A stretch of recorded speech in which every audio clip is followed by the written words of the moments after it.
Salut et bienvenue. Aujourd'hui, on plonge dans un sujet fondamental et assez vertigineux. Comment la vie continue. La reproduction, c'est la base, mais les stratégies sont incroyablement variées, parfois même surprenantes. On va explorer ensemble les cycles de développement. On s'appuie sur des éléments clés tirés d'un module de biologie très détaillé sur la question. Notre but, décortiquer le mécanisme essentiel, que ce soit la reproduction sexuée, asexuée, chez les animaux, les plantes, comment ça marche, tout ça, comment la vie se transmet. Allez, on regarde ça de plus près. Oui, et il faut d'abord bien saisir pourquoi c'est si crucial, la reproduction. Son rôle premier, fondamental, c'est d'assurer la survie de l'espèce, sa pérennité, quoi. Sa continuité dans le temps. Exactement. Chaque nouvel individu, c'est une nouvelle chance pour l'espèce de perdurer, de s'adapter aussi. Sans ça, l'espèce disparaît, tout simplement. C'est clair. Et la méthode la plus commune, on va dire, c'est la reproduction sexuée. Ça demande généralement un mâle et une femelle. C'est ça. Et souvent, on peut les distinguer. Il y a des différences visibles, le fameux dimorphisme sexuel. Mais comment ça se traduit concrètement? Alors, ce dimorphisme, il est à deux niveaux. D'abord, il y a les caractères sexuels qu'on dit primaires. Ça, c'est vraiment l'interne. C'est lié directement aux organes reproducteurs. Ceux qui fabriquent les gamètes. Les cellules reproductrices. Voilà. Chez le mâle, ce sont les testicules qui produisent les spermatozoïdes. Et chez la femelle, les ovaires produisent les ovules. C'est ça la différence de base, au niveau de l'appareil reproducteur. On le voit bien sur des schémas, par exemple, pour une vache et un taureau. C'est la mécanique essentielle, si vous voulez. D'accord. Ça, c'est pour l'intérieur. Et à l'extérieur, on a les caractères sexuels secondaires. Et là, c'est souvent plus visible, plus spectaculaire, hein. Ah oui, La crinière du lion mâle, on peut pas la louper, ou les bois du cerf, du dame, tout à fait. ou même plus simplement le pis de la vache, ça signe bien la femelle. C'est fou cette diversité parfois. Mais les notes disaient que ce n'est pas toujours le cas. Pour les coccinelles par exemple, Non, effectivement. c'est très dur de les différencier. Exact. Pour certains insectes comme la coccinelle, mâles et femelles se ressemblent énormément à l'œil nu. C'est une question d'évolution et de sélection sexuelle, en fait. Ah oui. Hmm. Oui, les caractères secondaires très marqués, comme la crinière ou les bois, ce sont souvent des atouts pour la séduction ou la compétition entre mâles. Pour se montrer. Voilà, pour attirer les femelles ou impressionner les rivaux. Quand cette pression de sélection est moins forte ou qu'elle s'exprime autrement, les différences externes peuvent être minimes. L'important, ça reste la différence primaire, celle des organes. Logique. Bon, on a notre mâle et notre femelle. Ils se reconnaissent ou pas. Mais il faut ensuite qu'ils se rencontrent et qu'ils décident de s'accoupler. Et là, ça devient vraiment intéressant, la parade nuptiale. Ah, la parade. Tout un programme pour attirer l'autre et le convaincre. Absolument. C'est un véritable théâtre du vivant. Et les moyens de communication, les stimuli, sont hyper variés. Prenez les odeurs, les signaux olfactifs. Les phéromones. Exactement. L'exemple du bombix, ce papillon de nuit, est incroyable. La femelle émet des phéromones et le mâle, avec ses antennes qui sont des véritables capteurs, peut la détecter à des kilomètres. C'est fou, hein? C'est dingue, un GPS olfactif. C'est un peu ça, oui. Et il n'y a pas que l'odorat, j'imagine, le son aussi. Bien sûr, le hurlement du loup, par exemple, ce n'est pas juste pour l'ambiance. Ça peut être un appel nuptial. Ou pensez au chant du criquet. Ah oui, ce petit bruit l'été. Voilà, mais ce n'est pas sa voix. Il frotte ses pattes contre ses ailes durcies, les élytres. C'est ça qui produit le son, la stridulation. Une sérénade par frottement, quoi. Et le visuel. On ne peut pas ne pas parler du paon. Ah, le paon et sa roue. Ce déploiement de plumes, c'est magnifique. C'est comme un panneau publicitaire géant pour dire « Regardez comme je suis beau et en forme C'est exactement ça. Un signal très honnête de la qualité du mâle. Et parfois, c'est moins dans la séduction et plus dans l'affrontement. ». Le combat. Oui. Chez les cerfs, par exemple, les mâles se battent violemment avec leur bois. Le vainqueur gagne le droit de s'accoupler. C'est une sélection par la force. Brutale, mais efficace d'un point de vue évolutif. Ok, donc parade réussie, accouplement fait, on arrive à l'étape cruciale, la fécondation. Voilà. Le cœur du processus. C'est la rencontre et surtout la fusion entre le gamète mâle, le spermatozoïde, et le gamète femelle, l'ovule. La fusion des deux. Exactement. Et cette fusion donne naissance à la toute première cellule du nouvel individu, la cellule œuf. On l'appelle aussi le zygote. C'est le top départ. C'est là que tout commence. C'est ça. Cette cellule unique, elle contient le matériel génétique des deux parents, combiné. Puis elle va se diviser encore et se différencier pour former un embryon. C'est cet embryon qui porte tout le plan de développement. Et c'est ce mélange des gènes qui crée la diversité, j'imagine? Tout à fait. C'est l'avantage majeur de la reproduction sexuée, le brassage génétique qui génère de la diversité au sein de l'espèce. C'est essentiel pour l'adaptation. D'accord. Et une fois qu'on a cet embryon, il faut qu'il grandisse. Et là, j'ai vu qu'il y avait encore deux grandes stratégies. Les ovipares et les vivipares. C'est ça. Commençons par les ovipares. Chez eux, l'embryon se développe à l'extérieur du corps de la mère, dans un œuf. Comme les oiseaux? Oui, les oiseaux, comme la poule, mais aussi la plupart des insectes, comme le criquet, la coccinelle, les reptiles, comme la couleuvre, les amphibiens, la majorité des poissons. L'œuf est pondu et il contient toutes les réserves nécessaires. Pratique pour la mère, elle n'est pas alourdie. Oui, mais l'inconvénient, c'est que les œufs sont souvent vulnérables. Aux prédateurs, au climat. Logique. Et à l'opposé, donc, les vivipares. Voilà. Chez les vivipares, tout le développement de l'embryon se passe à l'intérieur du corps de la mère. Comme nous, les mammifères. Exactement. Le cheval, la vache, le lion, le loup. Le petit est nourri directement par la mère, via le placenta souvent, et il est protégé pendant toute la gestation. C'est un gros investissement pour la mère. J'imagine. Mais ça offre une meilleure protection au départ, de meilleures chances de survie pour le jeune. C'est le tout compris, comme vous disiez. Le forfait tout compris de la nature. C'est un peu ça. Deux stratégies, coûts et bénéfices différents. Mais attention, les sources mentionnaient aussi une troisième voie, un peu entre les deux. Ah bon? Oui, les ovovivipares. Là, l'embryon se développe bien dans un œuf, comme chez les ovipares, D'accord. mais l'œuf reste à l'intérieur du corps de la mère jusqu'à l'éclosion. L'éclosion se fait juste avant, pendant ou juste après la ponte, qui ressemble alors plus à une naissance. Ah, c'est malin ça. Quels animaux font ça? On trouve ça chez certains requins, certains serpents, ou même des poissons comme le guppy. L'embryon est protégé comme chez un vivipare, mais il se nourrit des réserves de l'œuf. Moins de charge pour la mère qu'une vraie vivitalité, mais plus de protection qu'une ponte classique. Le compromis. Précisément. Ça montre bien que la nature explore toutes sortes de solutions. Mais bon, quelle que soit la stratégie ovipare, vivipare ou ovovivipare pour la reproduction sexuée, il faut toujours l'accouplement et la fécondation. Ce sont les étapes obligatoires. D'accord. Et ensuite, tout naît. Une fois que le petit est né ou qu'il a éclos, l'histoire n'est pas finie. C'est le début du développement post-embryonnaire. La croissance, en gros. Oui, un cycle de vie classique, c'est naissance, croissance, âge adulte, là où il peut se reproduire, puis vieillissement et mort. Mais cette phase de croissance, après la naissance, elle peut se faire de deux manières principales. Ah oui, j'ai dû ça aussi. Le développement direct. C'est le plus simple en apparence. Le petit ressemble déjà à l'adulte, mais en plus petit. Exactement. Le veau est une mini-vache, le marcassin un mini-sanglier, le jeune phasme un mini-phasme.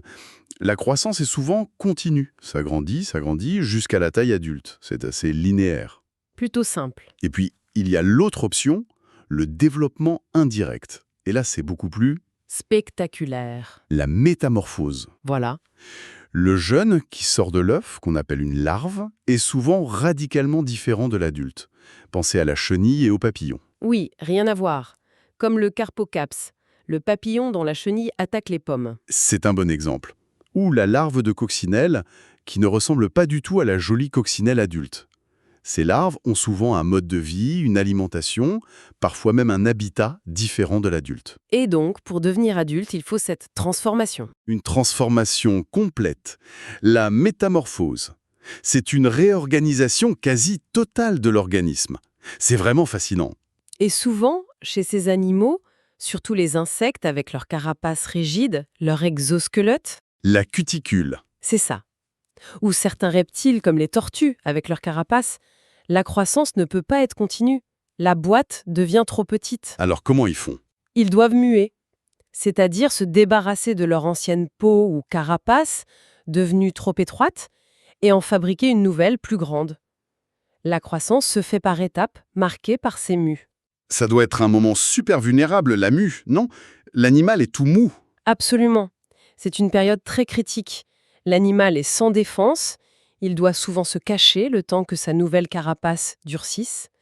C'est encore un compromis. La protection d'une enveloppe rigide contre la contrainte de devoir muer pour grandir. Passionnant. Pour bien voir tout ça, on pourrait prendre quelques exemples de cycles de vie. Le lion, par exemple. Alors, le lion, c'est un mammifère, Donc vivipare, oui, et le lionceau ressemble à un petit lion, donc développement direct. classique. Voilà. Classique mammifère. Et la poule? La poule, c'est un oiseau, donc ovipare. Elle pond un œuf. Le poussin qui sort, Ressemble à une petite poule? Développement direct aussi. c'est ça. Ovipare à développement direct. Ah, mais alors la coccinelle? Ah, la coccinelle, c'est le grand jeu. C'est un insecte, donc ovipare. Elle pond des œufs, mais de l'œuf sort une larve. Qui ne ressemble pas du tout. Exact. Cette larve mange, grandit et elle mue plusieurs fois. Ensuite, elle se transforme en nymphe. C'est un stade immobile, un peu comme une chrysalide chez le papillon, où tout se réorganise à l'intérieur. Une pause transformation, c'est ça. Et de cette nymphe émerge enfin l'adulte, la coccinelle qu'on connaît. Ça, c'est un développement indirect, typique, avec une métamorphose complète. On voit bien les différentes combinaisons possibles, c'est fou, hein.